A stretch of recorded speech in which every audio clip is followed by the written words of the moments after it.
Power Breakfast. Top talk of the morning. The time now is 7:13. You're on Power Breakfast with Tessa Dooms, and I started this morning talking about the Usindiso fire, which has actually been quite close to my own heart and my own experience. So with me in studio this morning is Comrade Andy, and I'll call him Comrade Andy because really, I think not comrade in the way that you're thinking, guys. It's not that kind of comrade, but a comrade because Andy and I met in the streets of Joburg around this fire. And watching Andy and people like Nigel Bracken and Auntie Annie, and just this army of comrades within the city centre that have been working for the betterment of people's lives in the city was an inspiring engagement for me. We'll also be speaking to DA Councillor Belinda a little bit to find out about the DA's court case that they're going to be taking out on this issue. But I wanted to start with you, Andy. You've been working on this for the better part of a year and a half, and you've been working with the fire victims. There are many stories and rumors and, imaginations people have of that. What has been your experience in trying to get help for the victims? So, Tessa, remember we were all together on the first day of the fire and we saw what happened. I mean, one of the first things that happened was that we had the politicians and those with the rhetoric coming out and saying that this fire is caused by the people in the building. Especially they refer to them as illegal, undocumented foreign nationals. So that has been the kind of sort of trajectory that the city has taken. It's those people. Them. It's a them. Those out there. Cyril Ramaphosa arrived there on the first day, did the political speech of saying there are 3 buildings that are available. Where are those 3 buildings? People are still, been gone into a temporary emergency area, which is supposed to only be for 6 months, which is Denver. And if you know the politics, in 1994, it was one of the most volatile areas in Joburg because of the hostels, the men's hostels. It still remains a very volatile area. I was there yesterday, and just the one section has been asked to be closed off because the Zamazamas want their access to the underground mines. Right. So this is how volatile it is. Remember the city had purchased that property for over 40 million rand. The Denver property. And it was earmarked for the JMPD to use as a pound. Yeah. And the JMPD came back and said, no, it's too dangerous because cars will go missing and all that. So it's dangerous for cars, movable things, but not for people. But even getting people into Denver took a heck of a long time. We were asking for weeks for a plan to be set out. And I remember the official that was looking after Hoffland, which was the temporary, which was supposed to be temporary and ended up being months by itself. And he was just saying that, number one, there was no support that was being given after the first 72 hours, even at Hoffland. Yeah. We know there were more than 160 people outside of Hoffland that didn't get much support. But just getting people moved from Hoffland, which was a small recreation center housing about 100 people, to Denver. When we found out it was Denver and that they hadn't really thought this through, it was even more devastating. But the idea that this is a foreign nationals issue, how many South Africans were actually impacted by this? Yeah, that's a very interesting thing because, that rhetoric has continued. It still continues because people just don't want to hear the facts. The facts is we took registers of people in that building and more than 50% of the individuals are our own South African nationals, including the people in Denver. We have such a situation right now that only South African nationals are housed in Denver and going to have a look at it. There are more than 250 units there, all occupied by South Africans. We've proven time and time again that there's more than 50%. Anyway, this whole issue of foreign nationals, it's people from across man-made borders, for goodness sake. We have made these borders. We hate colonialism, yet we support the borders that have been created by colonialism. Just to let you know, we keep on hearing this phrase called hijacked buildings, hijacked by illegal foreign nationals. On a Sunday afternoon, at Hoffland Park, on a Sunday afternoon, men arrived there with guns. I remember that day. Guys, what a wild day. And people started, they said, they asked the residents at that stage, who are you paying rent to stay in this recreation hall? And the resident said, we're We're not paying any rent. Well, they said we need to speak to the people from the council because we were collecting rent in the Usindiso building and we're losing out our rent. Those And men were building- saying they wanted compensation for their hijacked Yes. residents now not being in their building. And those were South African men. Yes, Zulu-speaking men, in fact, according to the people on the ground there. So it's South African people. We know that. 300,000 rand rent per month, we were told, that's been collected in that building. In that building. And that building is a dilapidated building. We found many of the buildings in that area in a state of disrepair. And that's part of the reason why when I saw that the DA is going to be taking Helen Botes to task on this, I really, really, really was happy to hear that. Belinda, Councillor Belinda, thank you for joining us so much from the DA. Belinda, I do not want to get your surname wrong. It's giving me anxiety to get it wrong. But if I can call you Councillor Belinda, that would be great. But maybe just introduce yourself.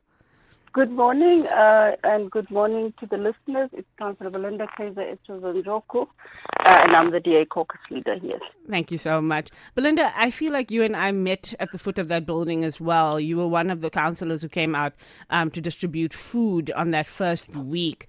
And so very grateful that you are still on this case. What has the DA decided to do when it comes to the accountability around the Usindiso fire? What we've done is we've opened a criminal case of culpable homicide against the CEO of JPC. And we basically, the Campepe report has given findings and has made recommendations as to consequence management that needs to happen. And unfortunately, the city has failed to implement any of those recommendations. And we are of the view that we still have a lot of buildings that are sitting in the current situation. And if there is no consequence management, we are going to have more loss of lives without any accountability. And that's the reason why we have opened the case against Ms. Helen Botes. Councillor Belinda, why Helen Botes? What could she have done differently to avoid these deaths? Look, there were reports that were given prior to this, this fire happened, and some of them happened over months and over years. And this is some of the information that we have given to the police when we opened the case. Ms. Helen Botes is the accounting officer. And unfortunately, if you are the accounting officer of a company, and also in Johannesburg, the CEO of JPC has to be held responsible because if the recommendations are given in reports over months, and she is failing to ensure or instruct the officials to appoint, she unfortunately has to be held accountable, irrespective of whether it's Helen Botes or anybody else. Absolutely. We have Mapet Lubisi on X saying, "Good morning, Tessa and team. On the day of the Usindiso fire, me and my friend went to Jersey and my body couldn't cope with the fact that a lot of souls had been lost in that city. And I asked my friend that we leave and return to Pretoria. May their souls rest in peace." And Andy, I want to bring this one back to you.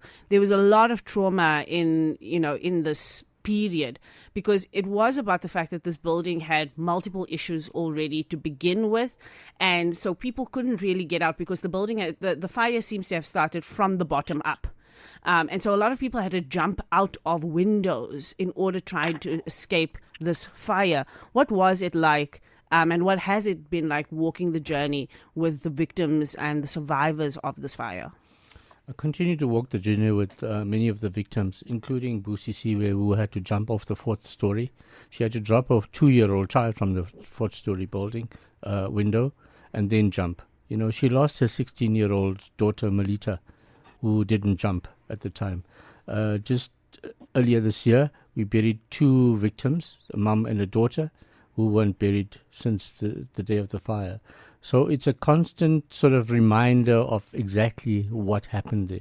people are still traumatized. Yeah. So the social department hasn't come forth and done any trauma counseling. We've actually worked closely with the Foundation for Human Rights and actually put our own counseling sessions together for the victims, and we see the trauma continuing. Councillor Belinda, when it comes to the accountability of the city in this regard, you are talking about a culpable homicide case. You've already taken this to the court system, or at least to the police, to open up a case, yes? Yes, we did. And so what is it that you expect will happen in the next few weeks? Are you then going to be pursuing this and making sure that this investigation goes ahead? Yes, our chief whip, the DA chief whip in council was the deponent in this one, and she obviously is expecting case numbers. She's also requested in her statement that this be transferred to the Hawks, because we believe that as much as Helen Botes is the accounting officer and the case needs to be opened against her, there are officials who also needed to act. So in the course of the investigation, we want the police then to identify whoever else and whether there's a syndicate that is involved and things like that. So we'll wait for the police as they continue with this investigation. Because also this extends to the broader question of what I call so-called hijacked buildings in the city. There were a number of buildings. A report from the New York Times kind of looked at a 1 kilometer radius around that building and around the office of the mayor, and found there were so many buildings in a similar state. In fact, in the weeks after that, there were a number of different fires that actually broke out and displaced even more people around that area. Is this something that, from the view of the council, you have tracked over time? Do you have information that can help support the case for negligence here? Obviously, because this is a police case now, we can't say too much. But what I can tell you is we've looked at our records to start looking at multiple reports of buildings that are neglected and are not being attended to that is owned by the JPC or owned by the city, and that's what we're currently doing. And if there's any that obviously come up, we'll also add that information to the case so it can continue. But I don't want to say too much because, as you know, once there's a police case involved, you have to allow the police to do their work. Well, I want to commend you and the DA Council in the city of Joburg for taking this step. Helen Botes now has actually been promoted in some ways, and she's now the chief operating officer of this entire city. And so if she needs to be held accountable, there's so much more at stake. And so I really want to commend you for this work. That's Councillor Belinda Kayser-Echeozonjoku, who has been part of getting this case taken up now into the legal system. Thank you as well, Andy Chinnah.